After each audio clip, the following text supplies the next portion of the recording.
الشیطان الرجیم بسم اللہ الرحمن الرحیم۔ 10th کلاس آپ کا اردو کا پیریڈ جو ہے اسٹارٹ ہوا چاہتا ہے۔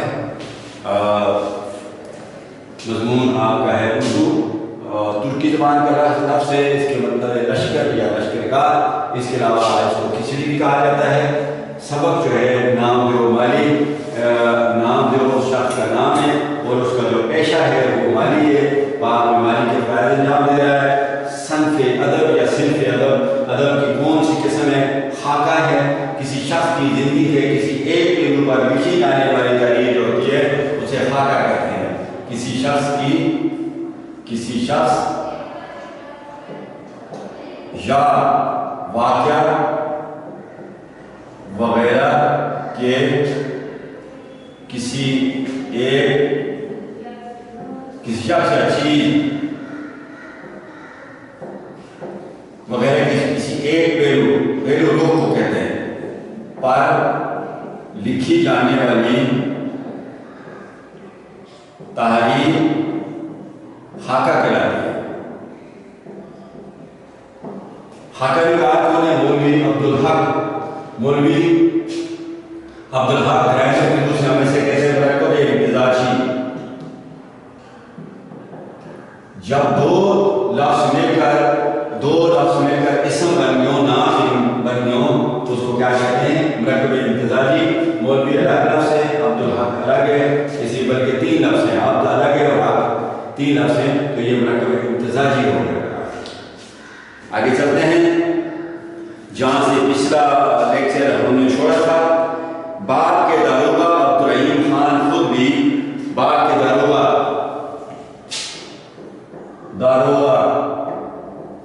محافظ،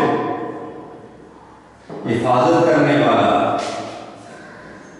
علاقے کے کسی تھانے کے ہیڈ آف دا تھانہ جو ہوتا ہے، تھانے کا جو انچارج ہوتا ہے اسے SHO کہتے ہیں۔ اس کا اصل جو رینک ہوتا ہے وہ ہوتا ہے SI، سب انسپیکٹر۔ تو کسی تھانے میں اگر سب انسپیکٹر کو لگا دیا جائے تو وہاں اس کو SHO کہا جاتا ہے، اسٹیشن ہاؤس آفیسر۔ تو اس کو بھی اردو میں داروغہ کہا جاتا ہے، محافظ، کیونکہ SHO صاحب جو ہوتے ہیں اس علاقہ، وہ جو تھانہ ہوتا ہے جس علاقہ اس تھانے کے ساتھ اٹیچ ہوتا ہے، اسپینڈل ہوتا ہے، وہ ساری عوام کا محافظ ہوتا ہے، ان کے حقوق کا محافظ ہوتا ہے، اس کے جان کا محافظ ہوتا ہے، ان لوگوں کی اور مال کا محافظ ہوتا ہے۔ بعد کے داروغہ نگران کا محافظ عبدالرحیم خان، آپ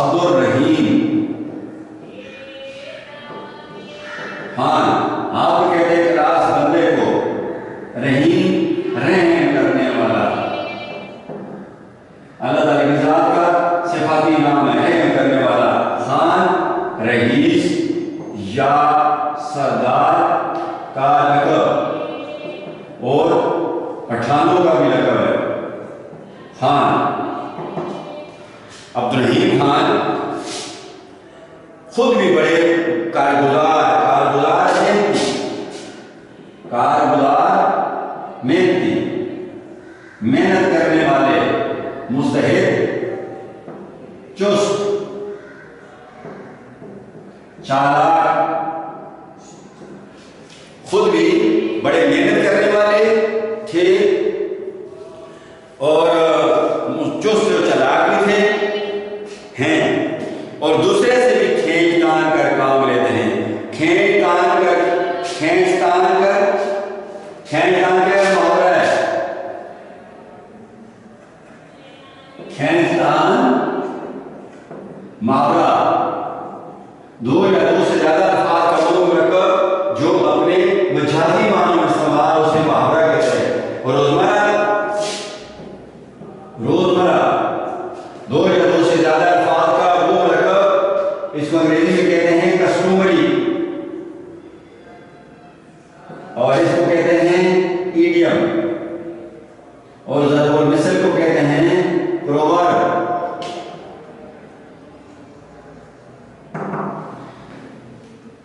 محاورہ دو یا دو سے زیادہ الفاظ کا وہ مرکب جو اپنے مجازی معنوں میں استعمال ہو، محاورہ کہتے ہیں۔ کھینچتان، آسمان سے باتیں کرنا، یہ سارے جو ہے اپنے مجازی معنوں میں استعمال ہوتے ہیں، یہ محاورات ہیں۔ روزمرہ دو یا دو سے زیادہ الفاظ کا وہ مرکب جو اپنے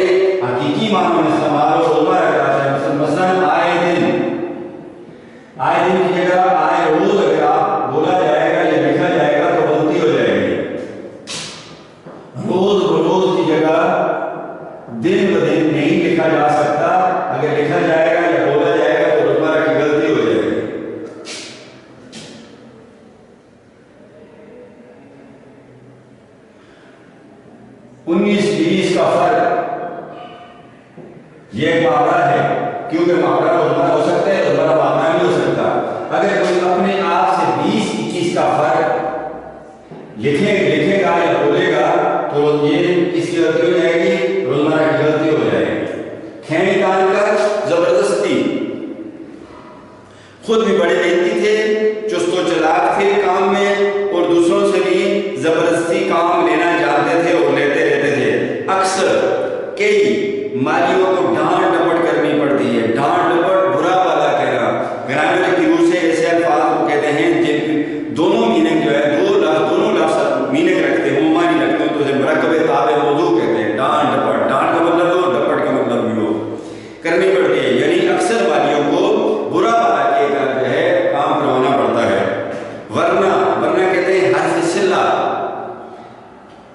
ذرا بھی نگرانی میں، ذرا بھی دیکھ بھال میں ڈھیل ہوئی، نرمی ہوئی، چھوٹ ہوئی، رعایت ہوئی، ہاتھ پر ہاتھ رکھ کر بیٹھ گئے۔ ہاتھ پر ہاتھ رکھنا محاورہ، ہاتھ پر ہاتھ رکھنا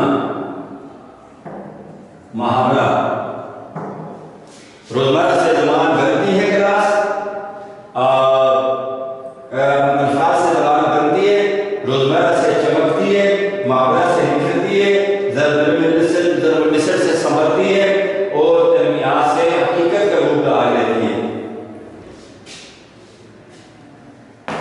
یا بیڑی پینے لگے۔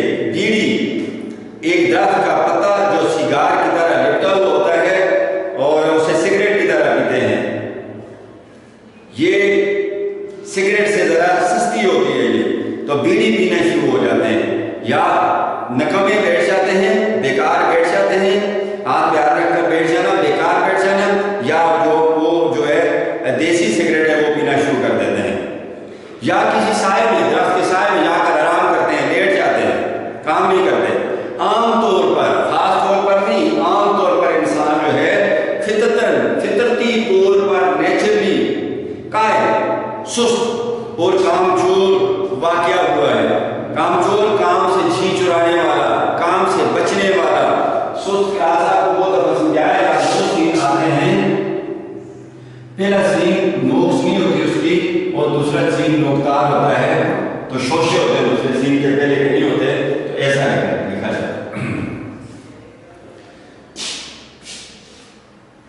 آرام طلبی ہم میں کچھ موروثی ہو گئی ہے۔ مولوی صاحب کہتے ہیں کہ آرام طلبی، سستی، کاہلی ہم میں کچھ موروثی وہ چیز جو وراثت میں ملی ہو، یعنی ہم اس طرح سستی کا مظاہرہ کرتے ہیں، کام سے بچنے کی کوشش کرتے ہیں، وقت گزاری کرتے ہیں کہ ایسا لگتا ہے کہ یہ چیز ہمیں وراثت میں ملی ہے، ورثے میں ملی ہے، باپ دادا سے چلتی ہوئی آ رہی ہے، جو ہم اپنا حق سمجھتے ہیں۔ لیکن آپ دیکھو کبھی کچھ کہنے سننے کی نوبت نہ آئی، لیکن ایسی کبھی حالت نہ پیدا ہوئی کہ نام دیو کو کہا جا سکے کہ آپ کام کریں، وہ کام کرنا جانتا تھا اور کام کرنے کے لیے باغ میں آتا تھا۔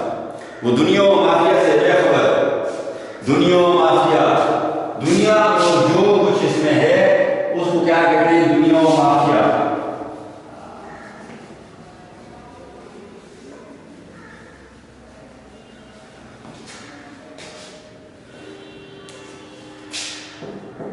دنیا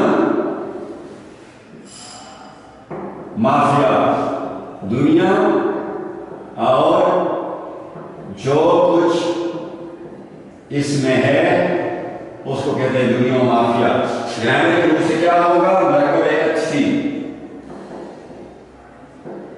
دنیا مافیا واو حرف عطف ہے، ایسا مرکب جو معطوف علیہ حرف عطف اور معطوف سے مل کر بنے، اس کو مرکب اچھی کہتے ہیں۔ دنیا معطوف علیہ، واو حرف عطف اور مافیا معطوف، تو گرامر کے روح سے مرکب اچھی۔ وہ دنیا و مافیا سے بے خبر انجان، بے خبر گرامر کے روح سے سابقہ اور منے انجان، نہ جاننے والے۔ انجان اپنے کام میں لگا رہتا، یعنی دنیا کی اسے اپنے کام کے ساتھ مصروف رہتا، اپنے کام میں مصروف رہتا، نہ ستائش کی تمنا، نہ ستائش کی تمنا آرزو، نہ تعریف کی خواہش سے، نہ صلے کی پرواہ، نہ انعام کی پرواہ خیال، نہ اسے انعام کا خیال تھا کہ کوئی مجھے پیسے دے، مجھے انعام دے، مجھے پیسے دے، بدلہ دے اس میری محنت کا، اور نہ اس چیز کی خواہش ہوتی تھی کہ کوئی میری تعریف کرے، ان چیزوں کی پرواہ نہیں تھی۔ شاید کہتے ہیں سجدوں کے حفظ، فردوس ملے یہ بات مجھے منظور نہیں، سجدوں کے حفظ فردوس ملے یہ بات مجھے منظور نہیں، بے لوث عبادت کرتا ہوں، بندہ ہوں تیرا میں حضور نہیں، لہٰذا اس طرح یہ کام کرتا ہے۔ اگلے پیراگراف پہ جاتے ہیں کلاس۔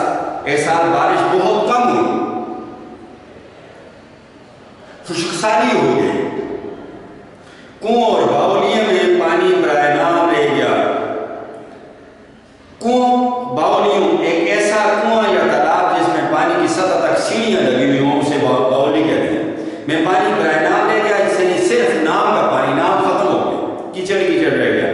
باغ میں آفت ٹوٹ پڑی، آفت مصیبت بیماری بلا آ پڑی، جیسے مصیبت آ گئی ہو، بلا آ گئی ہو، بہت سے پودے اور پیڑ تلف ہو گئے، تلف ضائع،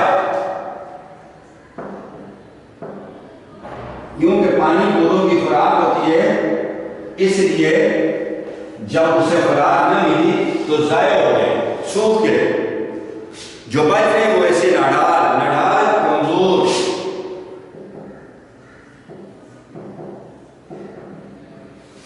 جو بچے کچھ بچے بھی ضائع ہو گئے، سوکھ گئے، اور جو بچے وہ کمزور اور مرجھائے ہوئے سوکھے ہوئے، جیسے بہت دیر کے بیمار۔ لیکن نامدیو کا چمن ہرا بھرا تھا، مگر نامدیو جس باغ میں کام کرتا تھا وہ تر و تازہ تھا، سرسبز و شاداب تھا، ہرا بھرا تھا، اسے پانی مل رہا تھا۔ وہ دور دور سے ایک ایک گھڑا پانی کا سر پر اٹھا کے لاتا اور پودوں کو سینچتا۔ دور دور سن تکرار لفظی سے ایک ایک، یہ بھی تکرار لفظی، ایک ایک گھڑا پانی کا سر پر اٹھا کے لاتا اور پودوں کو سینچتا، یعنی پودوں کو پانی دیتا۔ یہ وہ وقت تھا کہ قحط نے لوگوں کو اوسان فتح کر رکھے تھے۔ لفظ قحط ہوتا ہے کہ قحط نے، خشک سالی نے لوگوں کے اوسان فتح کر رکھے تھے۔ اوسان فتح ہونا محاورہ، اوسان فتح ہونا محاورہ، یعنی پریشان کر رکھا تھا لوگوں کو، اور انہیں پینے کو پانی مشکل سے میسر آتا تھا، میسر ملنا، لوگوں کو پینے کے لیے پانی نہیں ملتا تھا، پودوں کے لیے کہاں سے لا کے کوئی مالی یا کوئی لوگ دے دے۔ مگر یہ خدا کا بندہ، یہ اللہ کا بندہ، بشر، آدمی، انسان کہیں نہ کہیں سے، کسی نہ کسی جگہ سے لے جاتا، کسی نہ کسی جگہ سے دور دراز سے گھومتا پھرتا اور ڈھونڈ کے کسی نہ کسی جگہ سے پانی لے جاتا اور اپنے پودوں کی پیاس بجھاتا، جو ان کی پانی کی ضرورت تھی اس پودوں کو، وہ ان کو پانی دیتا۔ جب پانی کی قلت کمی بڑی تو اس نے راتوں کو بھی پانی ڈھو ڈھو کر لانا شروع کر دیا۔ ڈھو سر یا کندھے پر اٹھا کر لانے کے لیے لائی جو چیز آتی ہے اس کو کہتے ہیں ڈھونا، ڈھو کر لانا شروع کیا۔ پانی کیا تھا؟ یوں سمجھیے آدھا پانی اور آدھی کیچڑ، یعنی پانی کیا تھا؟ ایسے سمجھیں آپ لوگ کہ آدھا پانی ہوتا تھا اور آدھی کیچڑ ہوتی تھی، لیکن یہ گندلا پانی، لیکن یہ میلا پانی، یہ کیچڑ سے بھرا پانی جس میں کیچڑ کی مقدار بہت زیادہ ہوتی تھی، یہ بھی پودوں کے لیے آب حیات تھا۔ آپ کہتے پانی کو فارسی زبان میں اور یاد کہتے زندگی کو، یعنی زندگی بخشنے والا، زندگی عطا کرنے والا، مرجھانے سے بچانے والا پانی تھا، یہ زندگی بخشنے والا پانی تھا۔ اگلے پیراگراف پہ جاتے ہیں۔ میں نے اس بے مثل کارگزاری، بے مثل سابقہ، جس کی کوئی مثال نہ ہو، کارگزاری کام، یعنی جو راتوں کو پانی ڈھونڈ کر لاتا تھا، اس کی کوئی مثال نہیں ملتی ایسے کام کی، تو مولوی عبداللہ کہتے ہیں کہ میں نے اس کی اعلیٰ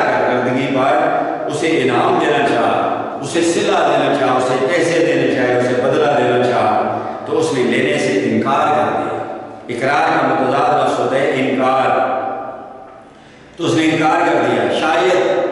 شاید کا مطلب ہے غالباً ممکن اس کا کہنا ٹھیک تھا کہ اپنے بچوں کو پالنے پرورش کرنے پوسنے مرکب تابع موضوع پرورش کرنے میں کوئی انعام یعنی صلے کا حقدار نہیں ہوتا. کوئی آدمی اپنے بچوں کو جو پالتا پوستا ہے، ان کی پرورش کرتا ہے، ان کی تربیت کرتا ہے، تو وہ انعام کا حق نہیں رکھتا. یہ اس کا رائٹ نہیں ہوتا کہ اس کو کوئی پیسے دیے جائیں، کوئی اس کو آ کے پیسے دے. اور یہ درختوں کو اپنے بچے سمجھتا تھا، اس لیے یہ بھی انعام کا حقدار نہیں تھا. وہ کہتا ہے میں اس کا انعام کا حقدار نہیں.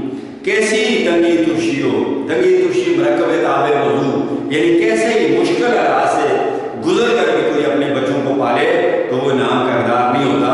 اسی طرح یہ اپنے ان پیڑوں کو اپنے بچے سمجھتا تھا، اس لیے یہ بھی انعام کا حقدار اس کے بقول نہیں.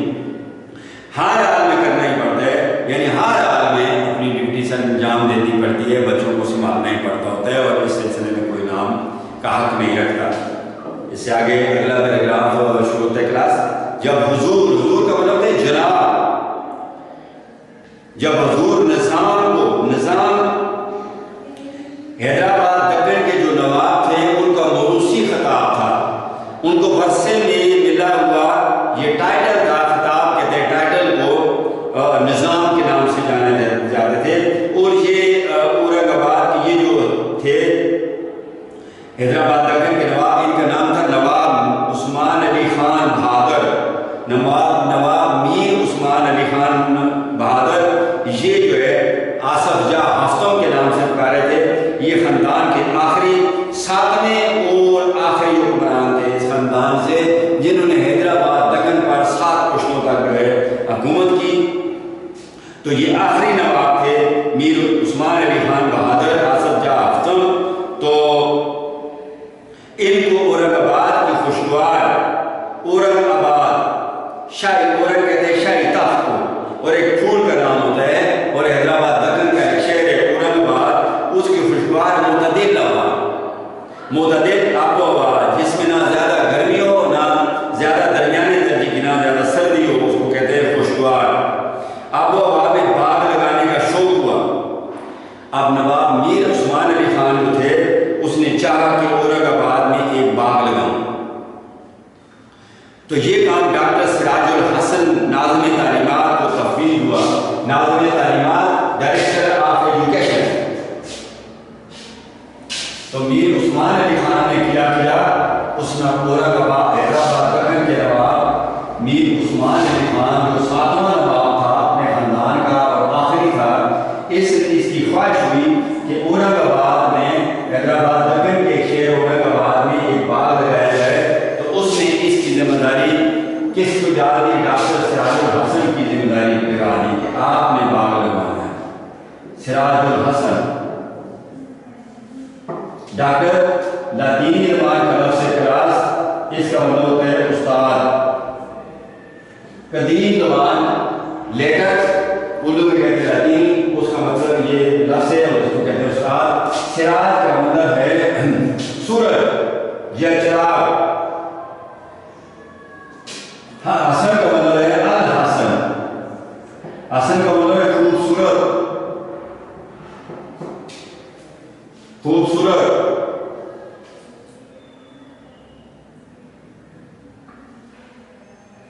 تو یہ ڈاکٹر سراج الحسن ناظم تعلیمات، ڈائریکٹر آف ایجوکیشن،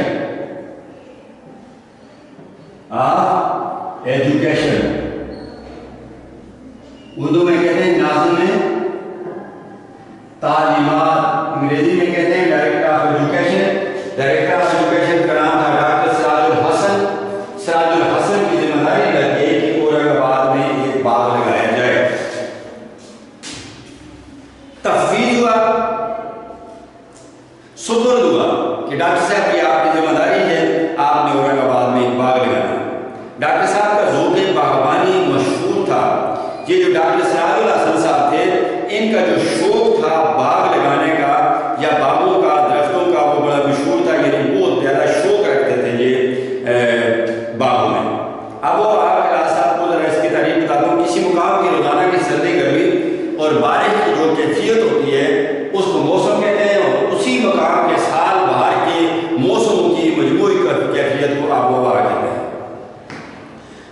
ڈاکٹر سراج الحسن صاحب تجربے کار بھی تھے اور ان کو باغوں کا، درختوں کا، پودوں کا تجربہ بھی تھا اور شوق بھی تھا، اس لیے ان کی ذمہ داری لگا دی کہ باغ لگانے کی۔ مقبرہ رابعہ درانی اور اس کا باغ جو اپنی ترتیب و تعمیر کے اعتبار سے مغلیہ باغ کا بہترین نمونہ ہے، مدت سے ویران اور سنسان پڑا تھا۔ اورنگزیب عالمگیر کی بیوی بیرنس بانو بیگم، جس کو اس نے رابعہ درانی کا لقب دیا تھا، اس کا جو باغ تھا، جس باغ کے اندر اس کا مقبرہ تھا، قبر تھی، وہ ترتیب کے طریقہ، تعمیر، بناوٹ، اعتبار، لحاظ سے مغلیہ باغ کا، یعنی مغلوں کے لگائے ہوئے جو باغ تھے ان کا ایک بہترین ماڈل تھا، ایک بہترین نظیر تھی، ایک بہترین مثال تھی، ایک بہترین نقشہ تھا۔ مدت سے، عرصہ دراز سے ویران، اجڑا ہوا، سنسان، غیر آباد پڑا تھا، ہوا تھا، ویران پڑا تھا۔ وحشی جانوروں کا مسکن تھا، درندوں کا، صحرائی، جنگلی، غیر مہذب جو جانور ہوتے ہیں، انسانوں کو چیر پھاڑ کے رکھ دیتے ہیں، ان کا گھر تھا۔ ایسی ویران جگہوں پر وہ ہی رہتے، ان کا مسکن تھا، ان کے رہنے کی جگہ تھی، ان کا ٹھکانہ تھا۔ اور جھاڑ جھنکار سے پٹا پڑا تھا، غیر ضروری گھاس پھوس سے بھرا پڑا تھا یہ باغ۔ جھاڑ جھنکار مرکب تابع موضوع، آج ڈاکٹر صاحب کی بدولت آج کیا ہوا؟ جو مدتوں سے ویران پڑا ہوا باغ تھا، آج ڈاکٹر سراج الحسن کی محنت کی وجہ سے بالکل ابھی جو ہے صحیح معنوں میں باغ بن چکا ہے، بدولت کی وجہ سے سرسبز و شاداب، ہرا بھرا اور آباد نظر آتا ہے۔ ویران کا متضاد لفظ ہوتا ہے آباد، آج وہ ویران باغ جو تھا وہ ڈاکٹر صاحب کی محنت کی وجہ سے آباد نظر آتا ہے۔ اب دور دور سے لوگ اسے دیکھنے کے آتے ہیں اور سیر و تفریح سے محفوظ ہوتے ہیں۔ سیر تفریح، اواخوری، دل بلانا، پھرنا، گھومنے کے لیے آتے ہیں اور اس باغ میں آتے ہیں اور بڑے لطف اندوز ہوتے ہیں اس باغ کو دیکھ کر۔ نیکسٹ پیراگراف پہ آتے ہیں کلاس۔ ڈاکٹر صاحب کو آدمی پرکھنے میں کمال تھا، کمال تجربہ، پرکھنے، جانچنے، کمال تھا، کمال ہنر تھا، کاریگری تھی، تجربہ تھا۔ میرے کمال کو آتا کبھی زوال نہیں، کمال یہ ہے کہ مجھ میں کوئی کمال نہیں۔ وہ نام جو کہ بڑے قدردان تھے، قدر جاننے والے، وہ اس مالی کے، اس بنیاد مالی کے، اس فرشناس مالی کے بڑی قدر کرنے والے تھے۔ ایسے لوگوں کے بڑی قدر کرتے تھے ڈاکٹر صاحب جو لوگ کام کرتے ہیں۔ اسے مقبرے سے شاہی باغ لے گئے، مقبرے والے باغ سے اسے شاہی باغ، جس کا ان کو حکم دیا تھا نواب آف دکن نے، حیدرآباد دکن کے نواب نے، میر عثمان علی خان نے، وہ جب باغ ان کے سپرد ہوا کہ آپ نے باغ لگانا ہے تو نام دیو کو ڈاکٹر صاحب اپنے ساتھ اس باغ میں لے گئے، شاہی باغ میں لے گئے۔ شاہی باغ آخر شاہی باغ تھا، جس طرح نام اس کا تھا شاہی باغ، شاہ سے، بادشاہ سے نسبت رکھنے والے کو شاہی کہتے ہیں، یعنی بڑا باغ۔ تو وہ تھا بھی پھر جس طرح اس کا نام تھا بڑا باغ، اسی طرح کا بڑا باغ وہ تھا، عظیم باغ تھا۔ کئی نگرانی کار اور بیسیوں مالی اور مالی بھی کہہ سکتے ہیں، اس باغ کے اندر کئی نگرانی کار، کام کی دیکھ بھال کرنے والے، انچارج، لک آفٹر کرنے والے، اور بیسیوں، یعنی بیسیوں بہت سے مالی، اور مالی بھی کیسے ٹوکیو سے جاپانی، یعنی ڈاکٹر سراج الحسن نے جاپان کے دارالخلافہ ٹوکیو سے، جو آبادی کے لحاظ سے دنیا کا سب سے بڑا شہر ہے اور اس کا دارالخلافہ بھی ہے، اس سے بھی مالی منگوائے تھے۔ تہران سے ایران کے دارالخلافہ تہران سے بھی اس نے مالی منگوائے تھے ڈاکٹر سراج الحسن نے۔ اور شام جو مسلمان ملک ہے جس کا دارالخلافہ دمشق ہے، جہاں یزید کی قبر ہے، اس سے بھی ڈاکٹر سراج الحسن نے مالی منگوائے تھے۔ بڑے تجربے کار، ان کے بڑے ٹھاٹ تھے، ان کی بڑی شان و شوکت تھی، بڑا روب دبدبہ تھا ان مالیوں کا۔ یہ ڈاکٹر صاحب کی اپج تھی، اپج نئی بات جو پہلے کبھی کسی نے نہ سوچی ہو، یعنی پہلے کسی نے بعد سے مالی نہ منگوائے ہو۔ شاہی باغ کو حقیقت میں شاہی باغ بنانا چاہتے تھے۔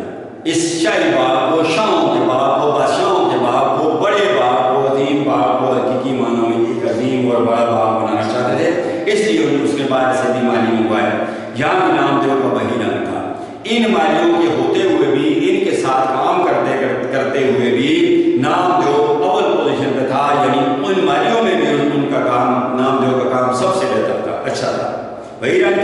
انداز وہی روش وہی کام تھا. فن باغبانی کی نہ کہیں تعلیم پائی تھی اس نے اس اسم ضمیر اس مالی نے نام دیو مالی نے فن باغبانی باغبانی کا فن مرکب اضافی فن باغبانی باغبانی کا فن مرکب اضافی اس معنی میں باغبانی کی جو فن ہوتا ہے آرٹ اس کو انگلش میں کہتے ہیں آرٹ اردو میں کہتے ہیں ہنر کہ نہ تعلیم پڑھی تھی کسی جگہ یعنی سیکھا نہیں تھا یہ کام اور نہ اس کے پاس کوئی سند تھی سند کہتے ہیں سرٹیفکیٹ کو یا ڈپلوما ٹیکنیکل ایجوکیشن کے لیے جو سرٹیفکیٹ دیا جاتا ہے سند اسے ڈپلوما کہتے ہیں وہ بھی کچھ بھی نہیں تھا اس کے پاس اس نے کام کسی جگہ سے سیکھا ہی نہیں تھا البتہ مگر لیکن کام کی دھن تھی دھن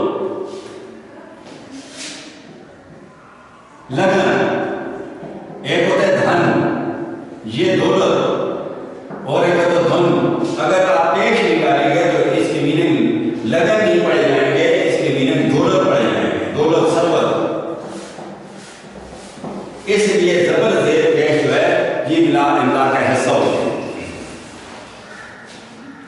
کام کی دھن تھی لگن تھی محبت تھی اس کو کام سے سچا لگاؤ تھا کام سے محبت تھی پیار تھا خلوص تھا اور اسی میں اس کی جیت تھی یعنی وہ ان جاپان سے آئے ہوئے مالیوں شام سے آئے ہوئے مالیوں تیران سے آئے ہوئے مالیوں میں بھی جو ہے وہ ان سارے مالیوں سے بہتر کام کرتا تھا کیوں کہ وہ اپنے کام سے پیار رکھتا ہے پیار کرتا تھا خلوص سے کرتا تھا محنت سے کرتا تھا سچائی سے کرتا تھا اس لیے باہر سے آنے والے مالی بھی اس کا مقابلہ نہ کر سکے شاہی باغ میں بھی اس کا کام محاکات رہا اس باغ میں جو ڈاکٹر سراج الحسن نے باغ لگایا اس میں نام جو مالی جو تھا اس کا کام بھی سب سے اچھا تھا ان غیر ملکی مالیوں کی موجودگی میں سب سے بہتر کام اس کا تھا دوسرے مالی لڑتے جھگڑتے مرکب تاب موضوع سیندھی شراب پیتی جنگلی کھجوروں کے درخت کا رس جس سے سلول آتا ہے اسے کہتے ہیں سیندھی شراب پیتے یہ وہ ان کا رس پیتے جنگلی کھجوروں کے درختوں کا